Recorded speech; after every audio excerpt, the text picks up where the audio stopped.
Welcome. My name is Christopher Skach, and I am a product engineer for the Tektronix Source and Analyzer product line. The AWG software team has developed several AWG plugins that enable AWG users to create test setups that will improve their overall efficiency by shortening the time it takes to build these complex application setups and waveforms.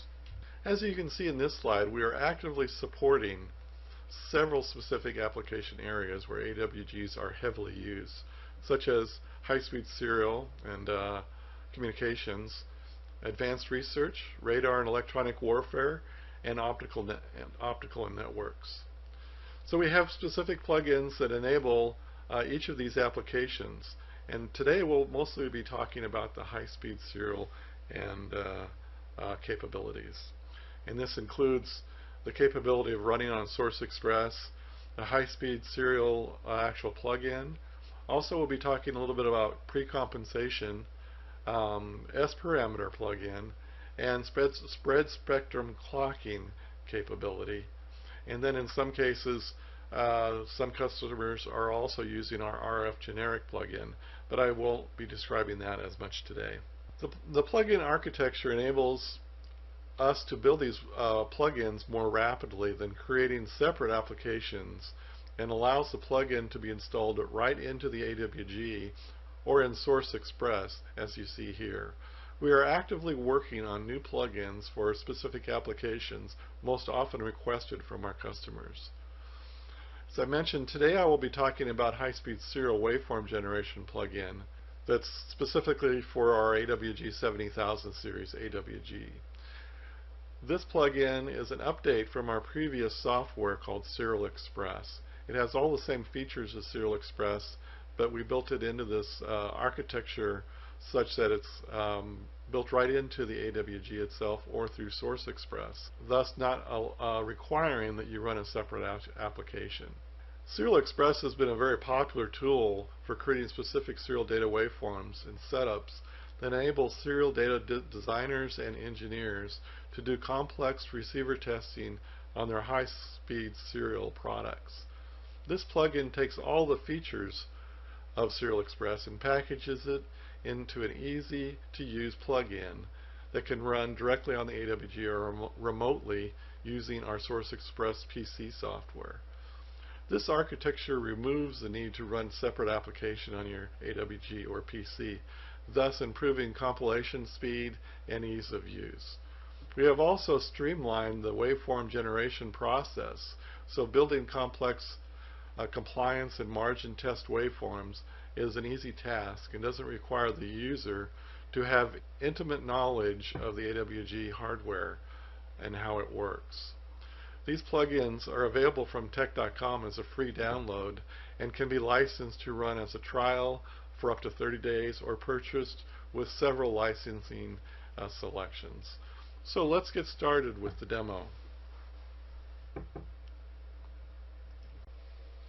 Okay, here we're showing Source Express, and in Source Express it's basically looking just like the AWG user interface looks. So we have basically the same headers as we see in our AWG. Everything else is identical. So the nice thing about Source Express is you don't have to learn something new. Basically it's exactly what you see on the AWG. The only difference will be is that you see over here under the generator list, with Source Express we can have a virtual generator, so we don't actually have to be connected to an AWG. Or if you do have a connection to an AWG, you can have as many AWGs as you want connected, and then you can control individually each one that you want to work with. So that's the way it works in Source Express. So right now I'm just using a virtual generator. I've found these other generators that are actually connected through the Ethernet using this connectivity tool here. Just by putting in the IP address and then doing a search, it will find the instrument on the bus.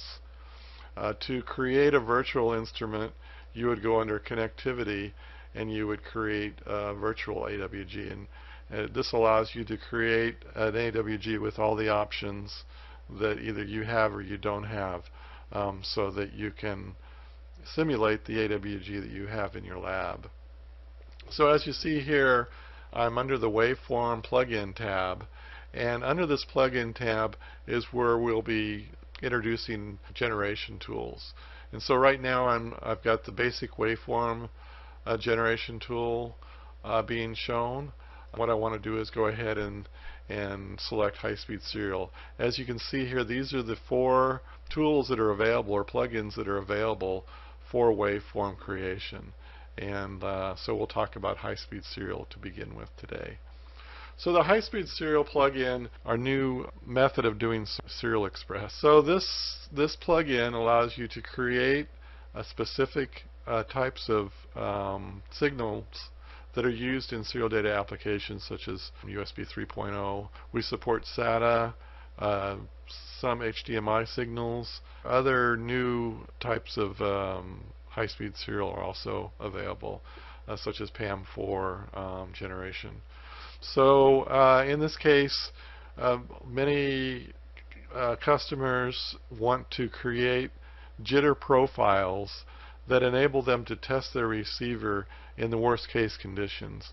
So using an AWG to create specific test environments such that you have a certain amount of jitter, a certain amount of ISI, a certain amount of random noise, a certain amount of random jitter, and in some cases spread spectrum clocking is also required to be tested in these high-speed serial standards. So the high-speed serial plugin allows you to do all of this within the plugin, create the waveforms needed, and then send them to the AWG. So as you see here under the basic settings, under the pattern is where I'll start with. We have the capability of using PRBS type patterns. You can use a clock pattern if you just want to create a clock type signal. You can do all zeros, all ones. An idle state would be something that is required in the sense that you don't want an output during a certain portion of your waveform, so you can create idle states. And then, like I said, we do have PRBS. We can go all the way up to PRBS 31 since we have enough memory to do this. And you can also create a user-defined PRBS. Pattern would allow you to create specific patterns so that you can put in your 100 or use binary, hex, or symbol. If you use symbol type characteristics, then you can actually go in under your modulation and create encoding that would be AB10B encoded for that type of signaling. So we give you all the capabilities in here. Let's just start with, I'm going to use a PRBS 15 to start with here. You specify the data rate that you want to run the serial data signal at, invert the bits. You can also specify the amplitude. This amplitude, in most cases, you'd want to keep at max unless you want to reduce your resolution. With the max amplitude, you'll be using the full 10 bits or 8 bits if you're using markers of waveform capability. So in most cases, you don't really need to mess with the amplitude unless, like I said, you want to reduce it lower than required for this particular test. So this is under the basic settings. So once you've specified what type of waveform you want to do, also under here you can load a file. So if you have a specific lone bit type pattern or other types of patterns that are used in specific compliance testing, you can load that from a file and then use that as your basic pattern for your generation. So under the encoding modulation, in most cases it'll be an NRZ type waveform. It is possible if you want to do an NRZ minus I, or like I mentioned, you can also do PAM waveforms, and we support up to PAM 16 type PAM waveforms. Also, because of the AWG architecture, the PAM signals can be DC biased however you want, so that you can create anomalies that will may affect your receiver, so that you can test your receiver with your DC biases of your PAM4 signals at different levels. So this is also a nice feature that we've added to our plugin. If you need to do scrambling, we also give you the capability of doing scrambling.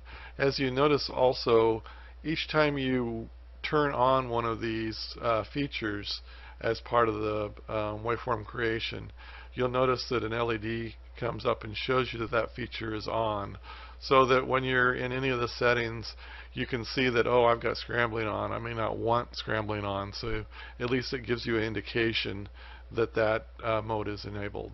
You turn it off, and then of course you won't see that through the whole application.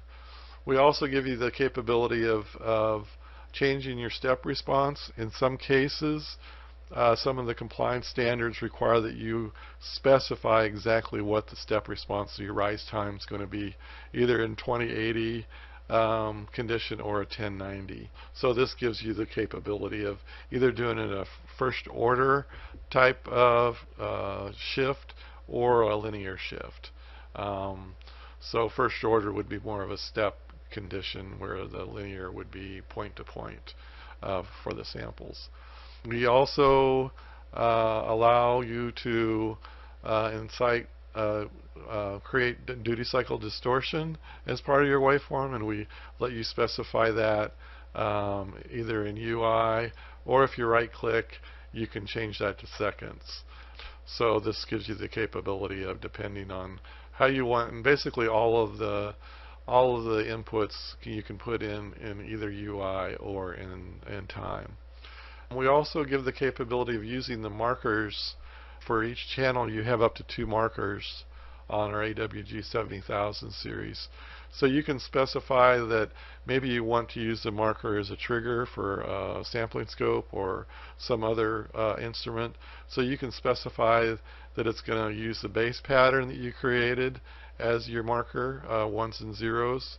Of course, you won't be adding any jitter to these base patterns, because markers are basically a logic state of 1 or a 0. You could also specify as just a clock, and you can specify the data rate of that clock as either a subrate of the actual data, or you can create your user-defined in frequency. You can specify it to where it's just high or low, so all the markers high all the time, or it's low all the time. And then you have the same capability for both of the markers that are available. If you turn off in the AWG setup, you can go in and under the channel, you can specify whether you're using 10 bits or 8+2. And so you have to make sure that when you do run the AWG, that you're either running, if you're using 2 markers, then you do 8+2. If you're only using 1 marker, then you do 9+1. This is the basic pattern configurations that you have for the basic setups. So I'm not going to turn on any of these at this time. So under the transmitter tab, we have the capability of adding up to 4 different periodic jitter components. And again, you can specify these either in UI. In most cases, specifications are written in UI, or in some cases they are specified in seconds. So you can specify that either way. You do have a phase relationship that you can adjust, so that if you have for some reason need to change the phase of the waveform of that periodic jitter, you can do that. And like I said, we have up to 4 available. And then you specify the frequency of the actual jitter component here in the frequency tab. And you can also specify if you want it in integer cycles rather than it arbitrarily creating the waveforms as they need to be required for the particular jitter component. So this is a periodic jitter, so we'll go ahead and leave that. I didn't change any of the values, but you can see that we have quite a capability. If you set it for max here, you can see how high you can go. If you set it for min, then you can see how low you can go. Same for all of the inputs. So we can also add a random jitter as a component of the jitter, and you can have all of these on at the same time, or you can have one or the other on. So here we have the capability of adding 3 components of RJ, and in some cases you can specify the on RJ1 you can specify the actual seed of the RJ component, and you can also specify a specific crest factor so that you can test it depending on where in the actual random noise crest factor location, so that you can test at specific crest factors rather than testing through the whole range of the random jitter. So this is useful in cases where you know there's an area of your device that may have issues at specific crest factors. You can specify that in the actual waveform creation. And like I said, you can have up to 3 different RJ components. We also have noise. Now RJ will be limited to the total J characteristic, or random jitter characteristic would be limited to the record length that you're using for the randomness of the actual content of the signal. So we do enable up to 16 gig of waveform memory that enables you to have fairly good crest factor on these waveforms, but in some cases you may not have enough random jitter for the specific application using an AWG because of memory restraints. The noise is in the same capability. Again, you can specify near or far end noise, and whether you want what the magnitude would be, and if you want a single tone or if you want full bandwidth. So this is also used in many types of compliance testing. We also provide the capability of doing pre-emphasis. So you can specify up to 5 taps of pre-emphasis. So if we turn this on, you put in a value, and then if you preview it, you can see where the actual pre-emphasis will be.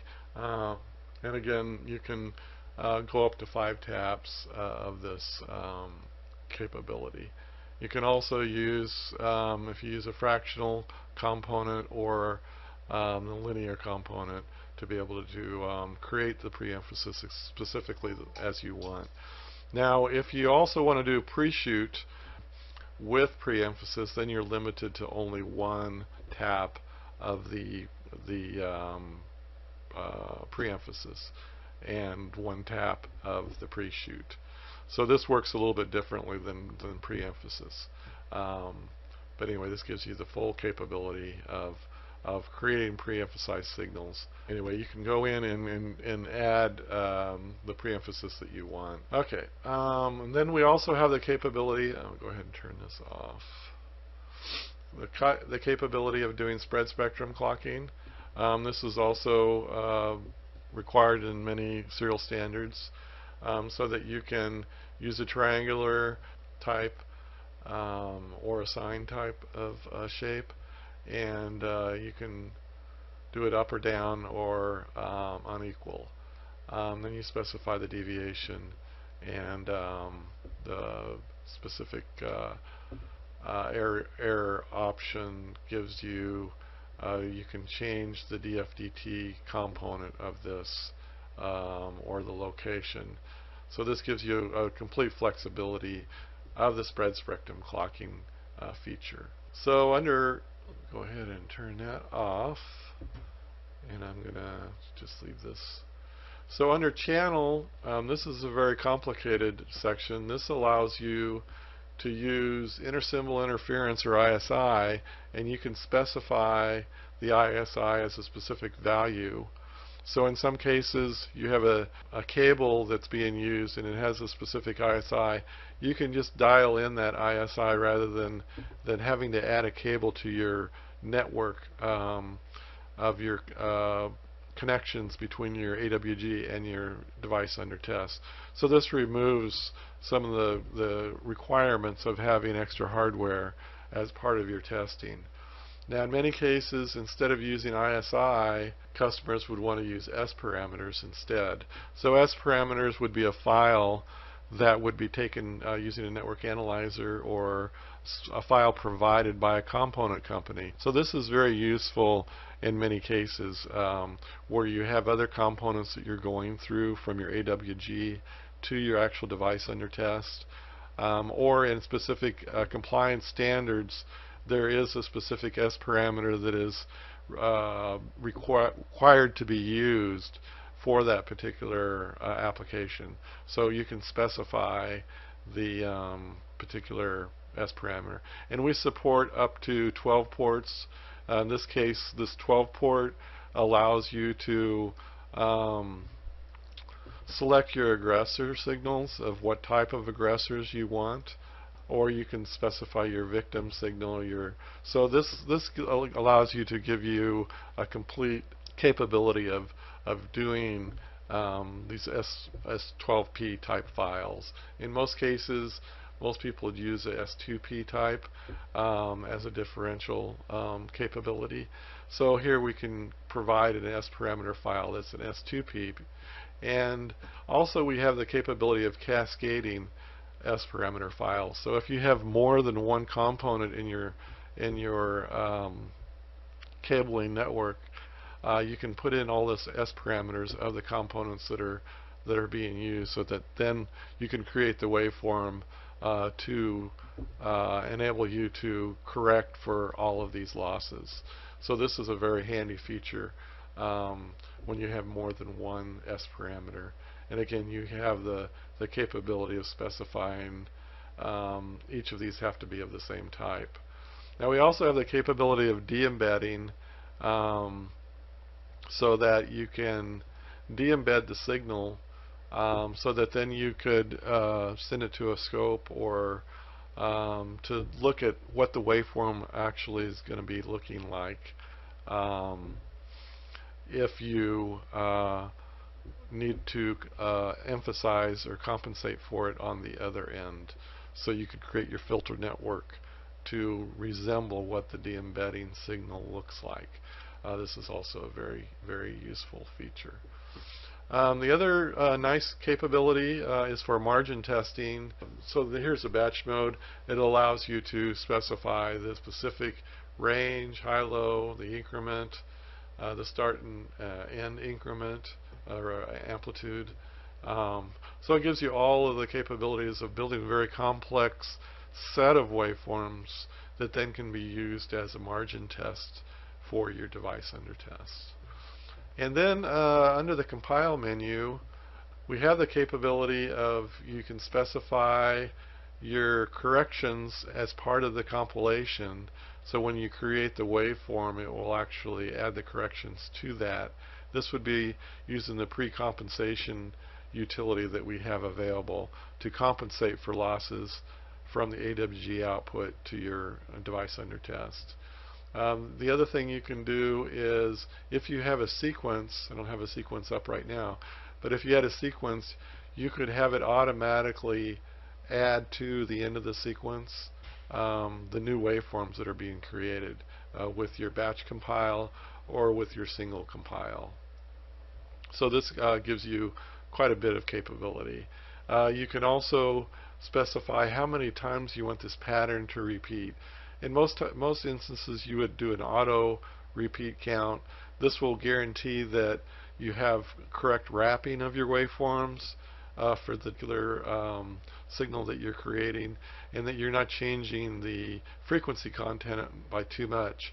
That's basically the features that we have available of our high-speed serial data application. So you can download this, as I said, as a free 30-day trial. You do have to license it as a 30-day trial. You can run it in, if you don't have an AWG, you can run this in our Source Express software, which is a free download, which is what I'm using right now as the Source Express software. So I think that I've covered most of the applications here. Once you compile a waveform, you then basically load it on your either into a sequence, or will automatically load into the channel that you want to run it on, and then you're ready to just start playing the waveform and then doing your testing. In some cases, it's very handy under this compile menu to be able to add to an existing sequence. For instance, if you're trying to get a device into loopback, usually you have some state machine patterns that are part of that sequence that gets the device into loopback. And all you want to do is add waveforms to the end of that set of steps that gets the device into loopback. So that's what this would do. It would add to the existing sequence the new waveforms you're creating. That way you won't have to create a whole new sequence with the state machine patterns that are used to put the device into test mode. So this is a very handy feature that we've added for the plug-in modules that we have available. So hopefully you'll be able to play with this and very effectively build high-speed serial data waveforms for your testing. Thank you.